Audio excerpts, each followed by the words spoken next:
Hi everybody, it's Thomas here from Thomas Fitzgerald Photography. Welcome back to the channel. So a little while ago I shared a video on YouTube about how to do super resolution and denoise on the same image in Lightroom and Photoshop.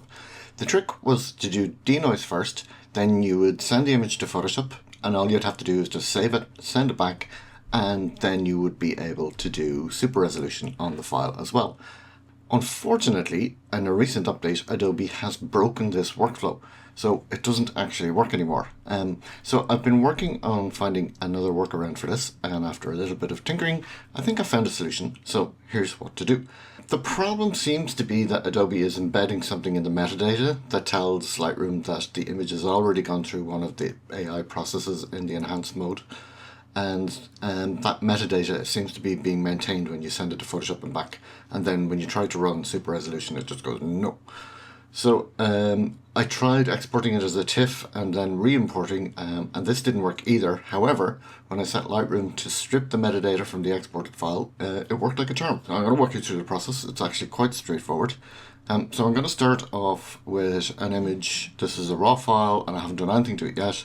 As with the last time, it's very important that you do denoise before you do super resolution, because otherwise this won't work. So let's run denoise on this first. So right click on it and go enhance, if you can find it.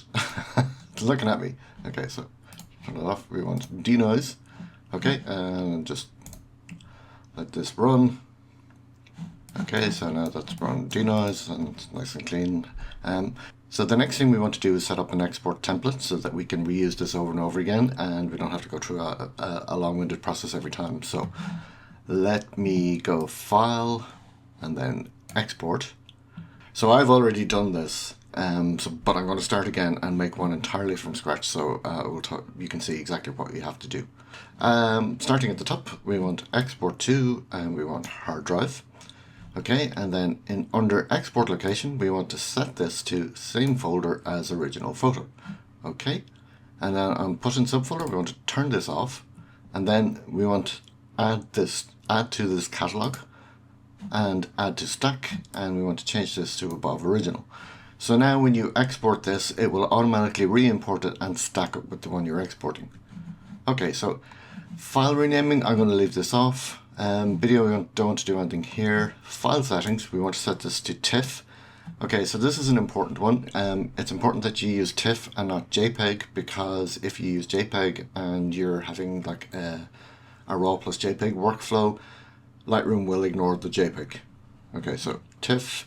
Compression, you can set this to zip. Color space, I would leave this at ProPhoto RGB, and bit depth, I would leave this at 16 bits.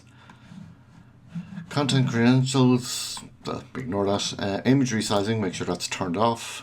Okay, metadata. This is the important one because you need to strip the metadata from the file. So what you want is copyright and contact info only.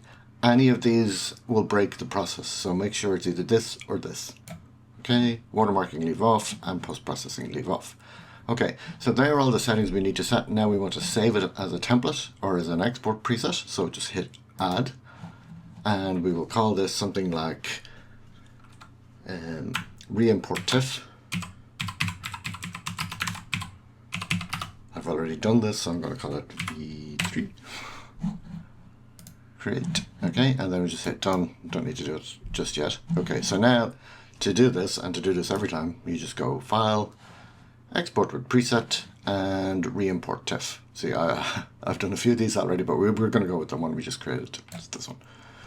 So what this will do is it will export the file as a TIFF, and it will re-import it. And if we look here in our stack, here is the one we just exported. So now, if I go right-click on it and go Enhance, you can now do super resolution. So I just click Enhance and let it do its thing. And there we have it. There is our super resolution version. Okay, so that's pretty much all there is to it. The three key things about this are, first of all, make sure you do denoise first. Secondly, make sure in your export preset that the metadata is stripped out. And finally, you want to make sure that this is the last step in your process, in your editing process, because once you export this as a TIFF, it's going to bake in all your edits. So make sure you're finished editing, and the super resolution step should be the last thing you do. Okay, well, that's pretty much it. I want to thank everybody who wrote me about this and for letting me know it was a problem. Hopefully this will solve the issue for a while anyway. And if, if they break it again or if they change something, I'll do my best to stay on top of it. Okay, thanks for watching, and we'll see you in the next video. See you next time.